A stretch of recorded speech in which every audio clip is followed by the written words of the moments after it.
Hello everyone, welcome back. I'm at it again, this time talking about budget series components again. This is my third video talking about tight budget hi-fi components. This is particularly for folks that are just getting into the hi-fi hobby and do not want to spend more than a couple of $100 on components, and who are trying to get their feet wet and proceeding with caution before shelling out $600, $700, $1,000 on a turntable. This is for those that have who want decent performance for a modicum outlay of cash.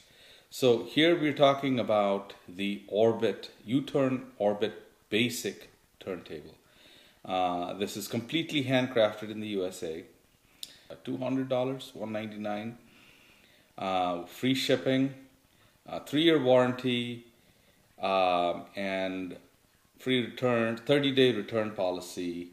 Although you may have to pick up the shipping tab because shipping is free. I just wanted to share my thoughts on this really sweet looking turntable. Very tastefully done. Yes, for the price, the components are not necessarily exotic or expensive, but it's very tastefully done, very carefully designed. They've gone through, it seems, extreme steps to save cost and pass that cost savings on to you, the final customer. So let's talk about the turntable. First off, it comes with a really nice, pretty solid, thick plexiglass dust cover, and it's detachable. I love it that it's detachable because while playing, I generally prefer to have the cover off, because I believe if you have it on the hinges open, sometimes if you have the HVAC running, the heat or your air or drafts in your house, it'll catch the dust cover and it'll introduce resonances into your plinth. So speaking of this plinth, beautiful paint job here. I think it comes with a choice of about 5 to 6 colors for the basic version. I picked the red. Now I'm thinking maybe I should have picked the blue, but either way, man, it looks really well made. Like I said, very, very nicely done. And comes with 3 feet in the bottom. I think they're made of rubber, sorbothane type of material, and it has some nubs on top to provide very decent isolation here. It comes with a motor with changeable speed. All you have to do is put the belt on the right setting for 33 1/3 and 45 RPM, and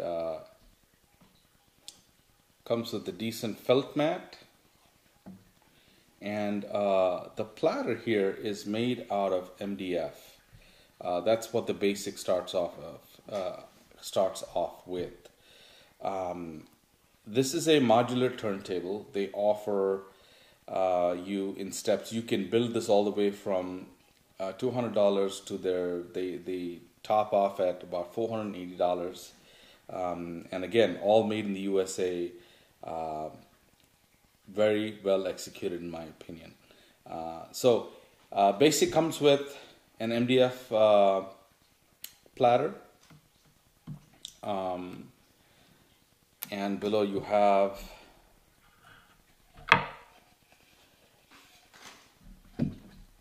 your main bearing, and here the interesting part of that of their drive system and a motor system is that it seems they source they're motors from the same suppliers that would provide more expensive motors for higher end turntables. But they buy motors in bulk, and they go through them individually to pick out the best performing motors as far as noise, and then they install them in their turntable. So, like I said, they go through some painful steps to sort through and get the best cost, and then pass that savings on to you. And that's how they're able to afford everything that's handcrafted in the USA, and for a price like $200. The interesting part is they also enclose their drive motor in rubber gaskets for insulation, and you'll notice that when you power this table on, there's a slight flex in the motor, and then it stands back up, and the speed is quite stable. I checked it with my RPM app on the iPhone, and it's pretty solid. 33 1/3 and 45, both speeds are pretty solid. Next up is the OA2 tone arm. So the tone arm and the bearings are also well designed, a combination of stainless steel, brass, and aluminum. And this is a gimbal design. I think this is an evolution from their original OA1 arm, which is a unipivot. It's this one's a gimbal design, low mass, low mass and a heavier counterweight here than the previous version. So this makes it compatible with several cartridges. It comes mounted with the Audio-Technica AT91. It's a humble cartridge.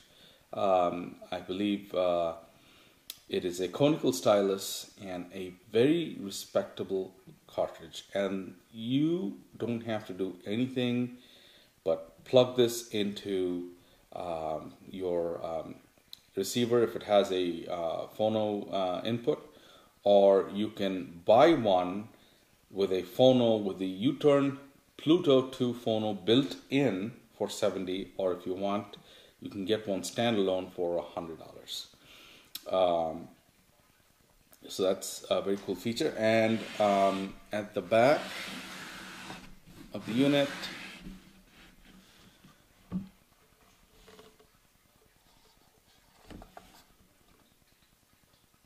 you can see that you have detachable RCA outputs. It comes with, they supply you with cables to connect your phono stage or your receiver with the phono input. So I paired this with a U-Turn Pluto 2 outboard phono stage, and I'm going to do a review on that as well. And I also plugged it into some of my vintage equipment, built-in phonos on my Yamaha C60 preamp, my Nico integrated amplifier, and also the Sony receiver SDR DH190. And I gotta tell you, the sound from this turntable is very pleasant sounding. I want to almost describe it as though it does the mid-range quite well. The music seems to flow from it effortlessly. Not with the kind of resolution you'd expect from more expensive tables, but that's not why you're buying a $200 brand new turntable bought in the USA. If you want that kind of resolution, you'd have to step up in price considerably. Perhaps their U-Turn custom tables, they allow you to get better sound quality on each step. They do upgrade. They do allow you to upgrade the MDF platter to an acrylic platter, and the plinth to a birch plywood material.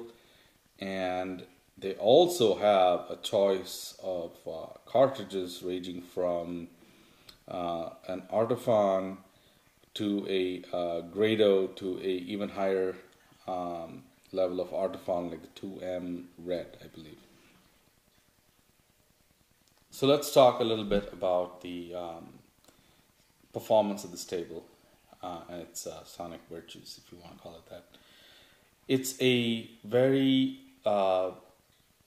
balanced mid-range with decent detail. You cannot expect resolution from this table like you would from perhaps the entry-level VPI or an entry-level Riga RP1 or a P1. What this does provide is a very smooth, involving sound that is it flows very easily. So to express that, I picked these few albums. This one's a jazz album. It's a Blue Note 80 release by Hank Mobley. It's called Soul Station, and the recording on this is fantastic. Has a very punchy yet warm presentation, and this table, it's so much fun listening to it on this table. Again, it doesn't produce the extreme ends of a high frequency in the air, and it doesn't go really deep in the bass. But this is for just pure and simple convenience, price, performance. It just is very pleasant to listen to. You get into the music. It brings you the essence of the music. And for some people, that's all you need. And for some people, it's a fantastic start where you want something that's built here, built reliably, and sounds decent. Next up here is Massive Attack's Mezzanine album. This is trip hop electronica with some real instruments here.